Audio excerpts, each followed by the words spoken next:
यहाँ पर सब कार सेवकों के भगवे हमने टांग दिए थे। जो रक्त रंजित थी, यहाँ सब चप्पलें बिखरी हुई थी, खून फैला हुआ था, जैसे कि कोई उड़ेल रहा हुआ करके।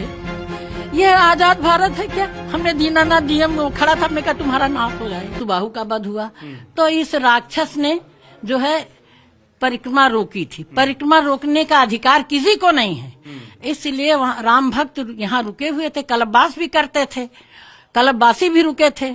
इन लोगों को पता था। जैसे ही ये लोग 30 अक्टूबर को निकले, परमहंस जी रामचंद्र परमहंस जी बाबा, मैं भी साथ में थी, हमारे मोहल्ले की महिलाएं भी हमारे साथ थी। तो ये हम लोग पहुंच गए थे कनक भवन तक। ये हुआ कि अब नहीं चलेगी गोली। ये हुआ पुलिस हमारी भाई है, आगे नहीं लड़ाई, फिर गोली चल गई। तो वहां पर मारे गए वासुदेव हलवाई, राजेंद्र भगदड़ में।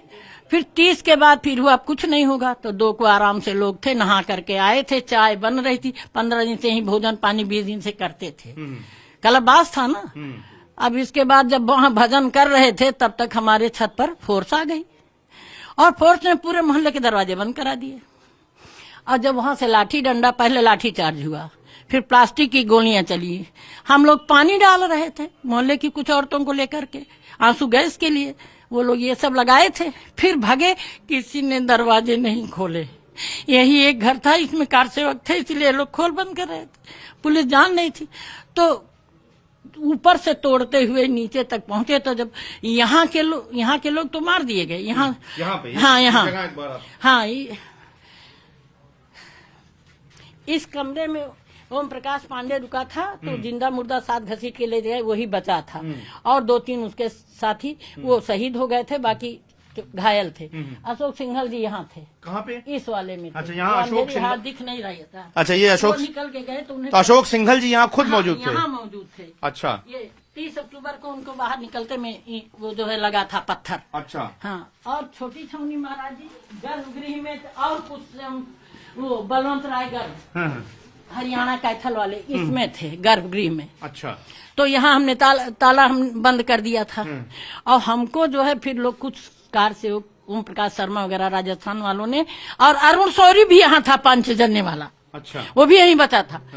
हम और तुम साथ वहां बंद कर दिया कि पता नहीं पुलिस क्या करे, क्योंकि मुलायम के गुंडे तो वर्दी में थे, पुलिस कहाँ थी? वही थे। और फिर धड़ाधड़ गोली सड़क पे चल रही थी, तो जो अंदर रहे वो बच गए, और जो इन कमरों में थे वो खेद गए। वो हमने बीच में दीवार जोड़वा दी है, यहाँ से तोड़ते मारते ले गए हैं। इस कमरे में घुसिए तो दिखेगी। अच्छा, इसके सेफ हो गए थे, यहाँ ताला बंद था, उतने ताले भी नहीं मिले, चाबी भी नहीं हड़बड़े मिले कि बंद कर दें। ये देखिए, इन्होंने जुड़वा लिया है दरवाजा, ये टूटा था, ये देखिए। अच्छा,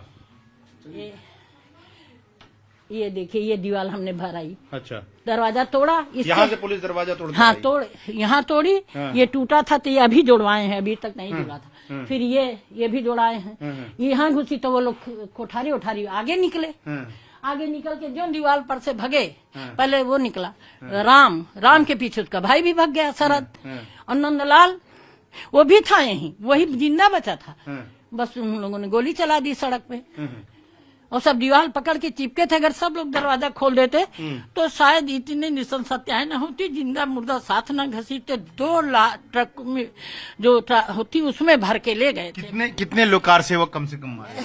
300-400 के लगभग घायल और मरे मिला करके थे। सबको सरजू जी में फेंक दिया। रमेश पांडे को यहीं गोली मारी थी तिराहे पर। अब वो तो हमको भूलता ही नहीं है कभी, इसलिए हम यहाँ से फिर वो हमेशा याद आवे, लोग हमें पूछे तो हम बीमार हो जाते थे, तो फिर हम उसमें चले गए कि यहाँ इतनी याद है। ये सब जूता चप्पल हम आपको फोटो दिखाएंगे उस समय की, हमारे इसमें है मोबाइल में। हाँ, कोई नहीं, वो हम बाद में देख लेंगे। लेकिन ये दरवाजा, यहाँ पर सब कार सेवकों के भगवे हमने टांग दिए थे। जो रक्त रंजित थी, यहाँ सब चप्पलें बिखरी हुई थी, खून फैला हुआ था, जैसे कि कोई उड़ेल रहा हुआ करके। ये आजाद भारत है क्या? हमने दीनानाथ डीएम खड़ा था, हमने कहा तुम्हारा नाश हो जाएगा। इस तरह से जो है अंदर क्या कर रहे, गोली कैसे चली? तुमने आदेश दिया तब चली। हम सुनवाई थी उस वक्त? कुछ नहीं, कोई सुनवाई नहीं थी। मेरा भी हाथ टूटा था, ये देखिए प्लास्टर हुआ है।